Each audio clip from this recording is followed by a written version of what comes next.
बिस्मिल्लाहिर्रहमानिर्रहीम। अस्सलाम वालेकुम। आज 29 मार्च है और दिन है मंगल का। प्राइम मिनिस्टर पाकिस्तान इमरान खान साहब ने एक लेटर लहराते हुए बताया कि ये वो लेटर है जिसमें इस बात का सबूत है कि कैसे पाकिस्तान की हुकूमत को गिराने के लिए, हटाने के लिए, तब्दील करने के लिए जो है वो थ्रेट किया गया। अच्छा, उस लेटर के आने के बाद आप देख रहे हैं कि पूरी एक कंपेन लॉन्च की गई जिसमें कहा गया कि ये लेटर जो है इसमें कुछ नहीं है। या कुछ सहाफ़ियों ने ये दावे किए कि जनाब हमारे पास इत्तला है, हमें कहीं से ख़बर दी गई है कि उन्होंने ज़राए को कोट करके कहा कि ऐसी कोई चीज़ नहीं है। तो मेरा ख्याल है कि ज़राए के ज़रिए ख़बरें जारी करवाने वालों को भी चाहिए कि वो खुलकर सामने आएँ और बात करें। ये पुराने तरीके हो गए हैं कि आप बज़ाहिर अपने बदतरीन मुखालिफ समझे जाने वाले सहाफ़ी जो हैं उनके ज़रिए ख़बरें जारी करवाएं ताकि क्रेडिबिलिटी रहे। तो इस तरह से क्रेडिबिलिटी नहीं रहती। अब बच्चे को पता है कि कौन जो है वो कहाँ से बोल रहा है, कौन किसके हक़ में ट्वीट्स कर रहा है, कौन किस तरह की ट्वीट्स कर रहा है, किन ट्रेंड्स के ऊपर। तो ये अब चीज़ें कोई ढकी छुपी नहीं है। तो लेकिन एक इंपॉर्टेंट चीज़ ये है कि जो कहा जा रहा है कि जी बहुत सारे दावे किए जा रहे हैं ना कि जी कोई पागली मुल्क होगा जो डायरेक्ट इमरान खान को ख़त लिख के कहेगा कि हम जी तुम्हारी हुकूमत गिरा रहे हैं, हटा रहे हैं। पहली बात तो यह है कि इमरान खान साहब ने कहीं ये दावा नहीं किया कि उनको बरह रास्त इमरान खान के नाम पर ख़त लिख कर किया गया है। बाकी डिप्लोमेटिक केबल्स जो होती हैं इस पर इस नकवी साहब ने एक वीडियो भी करनी है बड़ी तफसील के साथ। मैं इससे पहले एक वीडियो कर चुका हूँ, किस्मत खान ज़मीरी ने जो स्टोरी बनाई थी जिसमें मैंने आपको बताया था कि मौलाना फजल रहमान को जब अमरीकी खातून सफ़ीर मिली थी तो उन्होंने अपने मुल्क में डिप्लोमेटिक केबल भेजी थी जिसमें उन्होंने बताया था कि मौलाना फजल रहमान से उनकी क्या बातचीत हुई है। और मौलाना फजल रहमान ने उनको कहा है और गफूर हैदरी साहब ने कि जनाब अमेरिका ही पाकिस्तान में हुकूमतें बनाता और गिराता है, तो आप हम पे भी दस्ते शफ़क़त रखें, हम पर भी मेहरबानी करें। और एंड पे उस अमरीकी सफ़ीर ने अपना जो कंक्लूजन भेजा था, जो नतीजा खस करके भेजा था अमेरिका को, वो ये करके भेजा था कि मौलाना फजल रहमान किंग तो नहीं है लेकिन किंग मेकर अपने आप को वो समझते हैं और उनके वोट बराए फ़रोख्त हैं, इन वोटों को ख़रीदा जा सकता है। तो इसी तरह से अगर पाकिस्तान के भी किसी सफ़ीर ने भेजा है, कोई चीज़ ऐसी भेजी है, डिप्लोमेटिक केबल है, तो ज़ाहिर है उसने किसी सबूत की बुनियाद पर भेजी होगी, उसकी किसी से बात हुई होगी। अव्वल तो अभी तक कहीं पे ये सामने नहीं आया कि वो क्या चीज़ ऐसी है, लेकिन ज़ाहिर है मुख्तलिफ़ हल्कों की जानिब से ज़राए के ज़रिए ख़बरें चलवाई गई कि जनाब इमरान खान गलत बयानी करें, ऐसी कोई चीज़ मौजूद नहीं है। इसलिए मैं कह रहा हूँ जो ज़राए के ज़रिए चलवा रहा है उसको ये चाहिए कि वो जो है वो खुल के सामने आए और ओपनली आके बताएं कि जी ऐसी कोई बात नहीं, इमरान खान गलत बयानी कर रहे हैं, बात ख़त्म हो जाएगी। लेकिन ये बात नहीं मानी जा सकती कि ये कोई गेम नहीं है। ज़ाहिर है गेम फिर जो है वो बाहर नहीं है तो फिर पाकिस्तान के अंदर है। गेम तो कोई है और उस गेम के अब आप ज़रा आप थोड़ा सा पीछे जाएँ, थोड़े से पीछे चल के बयानात देखें। मरीम नवाज़ साहिबा के करीब कौन लोग हैं? मरीम नवाज़ साहिबा के करीब मोहम्मद ज़ुबैर साहब हैं जो उनके तर्जमान हैं और उनकी आपको पता है वीडियो सामने आई। उसके बावजूद मरीम नवाज़ साहिबा ने उनको नहीं हटाया, हालांकि मरीम नवाज़ साहिबा ख़ुद खातून हैं। और जिस तरह की वीडियोज़ आई मोहम्मद ज़ुबैर साहब की, अगर वो कोई एक आम शहरी होता उसकी आती तो शायद इतना इम्पैक्ट ना होता, लेकिन मोहम्मद ज़ुबैर साहब गवर्नर रहे और ये भी क्लेम किया गया कि वो गवर्नर हाउस की वीडियोज़ हैं, तो इसलिए उनके ऊपर ज़्यादा जो है वो हाइप क्रिएट हुई। वरना अगर किसी बंदे को पर्सनल वो है तो उसमें ज़ाहिर है नहीं जाना चाहिए। अच्छा, दूसरा ये है कि तलाल चौधरी साहब को भी आपको पता है फैसलाबाद से रिपोर्ट हुआ वो तंजीम साजी वाला सारा मामला, उसके बावजूद मरीम नवाज़ साहबा ने उनको करीब रखा।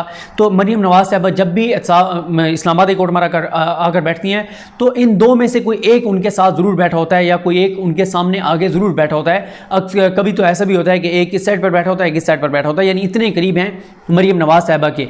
और ये वो लोग हैं जिनका आपको पता है कि मोहम्मद ज़ुबैर साहब की ख़बर भी आई थी कि वो आर्मी चीफ से जाकर मिले और NRO मांगते रहे मरीम नवाज़ और नवाज शरीफ के लिए। और ये किसी और ने दावा नहीं किया था बल्कि DGISPR ने इंकशाफ किया था। तलाल चौधरी कौन है? जिन्होंने अदलिया पर हमले किए और अपने आप को 5 साल के लिए कंटेम्प्ट ऑफ कोर्ट में नाअहल करवा लिया मरीम नवाज़ साहबा और नवाज शरीफ के लिए, यानी इस हद तक करीबी लोग हैं।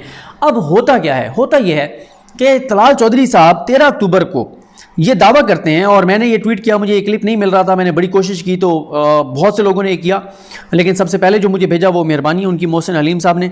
मोहसिन हलीम ने मुझे ये क्लिप भेजा जिस क्लिप में आप ज़रा सुने कि तलाल चौधरी क्या कह रहे हैं। यानी इसका मतलब ये कि नून लीग को ये पहले से सारा प्लान पता था कि वो क्या क्या करेंगे, कहाँ कहाँ से उनको सपोर्ट हासिल है और क्या क्या चीज़ें हैं जिनसे इमरान खान को रोका जाना चाहिए, रोका जाएगा और रुकेंगे, जिसके लिए ये सारी चीज़ें हो रही हैं। यानी ये पूरा प्लान बहुत से पहले से था और यही वजह है इमरान खान साहब ने 8 मार्च को जब हमारे साथ मुलाकात की थी तो आपको मैंने बताया था कि ईसा नकवी साहब के सवाल पर इमरान खान साहब ने कहा था कि एक नहीं कई हाथ हैं इस वक्त इस सारी चीज़ के पीछे। तलाल चौधरी साहब ने मुनीज़ा जहांगीर साहबा के प्रोग्राम में 13 अक्टूबर को क्या कहा था, सुन लीजिए। ये फिर से कहें आप। अगले नवंबर में जो बड़ी पोस्टिंग्स हैं उससे उस तक इमरान खान की हुकूमत या इमरान खान वो पोस्टिंग करते हुए मुझे नजर नहीं आते। अच्छा, तलाल साहब ने बड़ा अहम स्टेटमेंट दिया है। उन्होंने कहा है ये देखें, ये तो एक जगह है, मैंने और भी कहीं सुना था, शायद वो सबा का वीडियो क्लिप था जिसमें उन्होंने कहा था कि अगले आर्मी चीफ की तकर्री के वक्त इमरान खान नहीं होंगे। यानी ये पहले से तयशुदा था, ये तयशुदा था, इनको पता था। और ये जब एब्सोल्युटली नॉट कहा इमरान खान ने, उसके बाद की बात है, तो इसका मतलब है उसके बाद से ये तय हो गया था कि इमरान खान की हुकूमत को घर भेजना है हर सूरत में। अच्छा, उसके बाद क्या हुआ, ये मैंने एक ट्वीट किया हुआ है मोहम्मद ज़ुबैर साहब का एक वीडियो क्लिप। अच्छा, ये 24 नवंबर का है। 15 नवंबर को इन्होंने क्या किया था कि 15 नवंबर को इन्होंने जंग अखबार में वो खबर छपवाई राना शमीम साहब के बयान हल्फी वाली, जिसमें राना शमीम ये कहते हैं कि वो सारा जस्टिस आमिर फारूक साहब के खिलाफ जो पूरा प्रोपेगेंडा किया, उनके ऊपर इल्ज़ामात लगाए। अब एक तरफ 15 नवंबर को जस्टिस आमिर फारूक साहब पर इल्ज़ामात लगाए जा रहे हैं, उस पर इस्लामाबाद एक नोटिस ले रही है, केस शुरू हो गया, कंटेम्प्ट ऑफ कोर्ट की कार्रवाई शुरू हो गई, इतना बड़ा केस शुरू हो गया। दूसरी तरफ 15 को ये खबर लगती है, 17 को मरीम नवाज साहब के केस की समाअत होती है, और 24 नवंबर को मोहम्मद ज़ुबैर साहब क्या कह रहे हैं ये भी आप सुन लीजिए। सॉरी, मैं ये लीजिएगा। एक तो Maryam Nawaz is facing the court, इस वक्त इस्लामाबाद हाई कोर्ट, आज भी उन्होंने फेस किया है, हर रोज फेस करती हैं, हर हफ्ते फेस करती हैं, ठीक है। और उनको हमें कोई शक नहीं है, ये लेट मी से इट ब्लंटली, कि हमें कोई शक नहीं है कि उनके 100% ओवरटर्न हो जाएगा फैसला, ठीक है। मैं आज ये रिकॉर्ड करके रख लें और मुझे बता दीजिएगा, सदाकत अब्बासी को भी बुला लीजिएगा।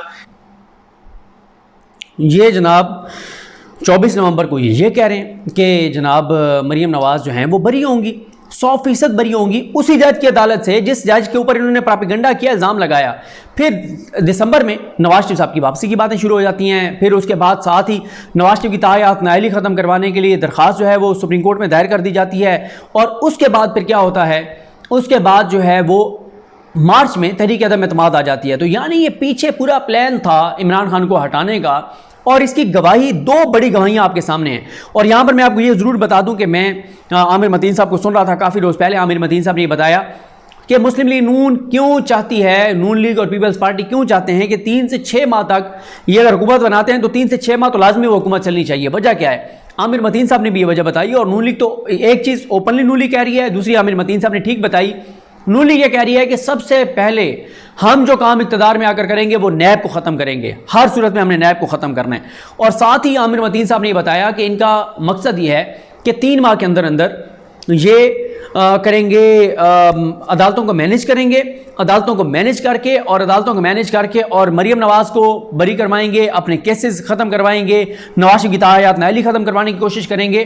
जाहिर है जब आप की हर जगह के ऊपर डील हो जाए और आप 12 जमातें मिल के हुकूमत बना रही होंगी, 12 जमातें एक पेज पर होंगी और बड़ी आपके पास जो है वो होगी। और फिर आप देखें, फिर मसला ये भी है ना कि पाकिस्तान के इदारों को, यानी मैं चले अदलिया की बात कर लूँ, यानी उनको क्या मैसेज आएगा कि भाई इसका मतलब है इन्होंने इस मुल्क में रहना है, इन्होंने इस मुल्क में हुक्मरानी करनी है। सुप्रीम कोर्ट से तायात नायल हुए, करप्शन, लूट मार पकड़ी गई, सब कुछ हुआ, फौज पर हमले किए, आर्मी चीफ को धमकियां दी, DGI को धमकियां दी, फौज में बगावत कराने की कोशिश की, शोहदा को की तौहीन की, फौज की जो कुछ कर सकते थे फौज के साथ किया।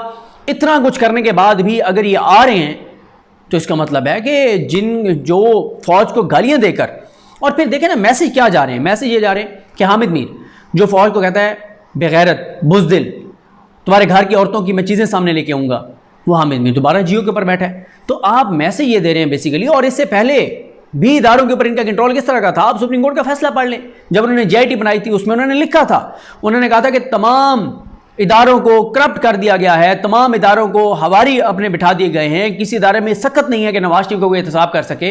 आप उस वक्त को तो छोड़ें, इमरान खान के दौर हुकूमत में नवाज शरीफ किस तरह से चीज़ें मैनेज करके और पाकिस्तान से बाहर चले गए, तायात नाअहल और एक ज़ायफ़्ता मुजरिम होने के बावजूद, और आज तक वो पाकिस्तान वापस नहीं आ रहे। तो ये चीज़ें वो हैं जो ये बताती हैं कि प्लान बड़ा तगड़ा था और इनकी बड़ी इस प्लान की यकीन दहानी थी और बड़ी इनको गारंटी थी और गारंटी है। और इतने ये कॉन्फिडेंट हैं कि इसाक डार साहब जो हैं वो लंदन में बैठ के और बजट बना रहे हैं। इतना कॉन्फिडेंस कि वो बैठ के बजट बना रहे हैं। आखिर कहाँ से?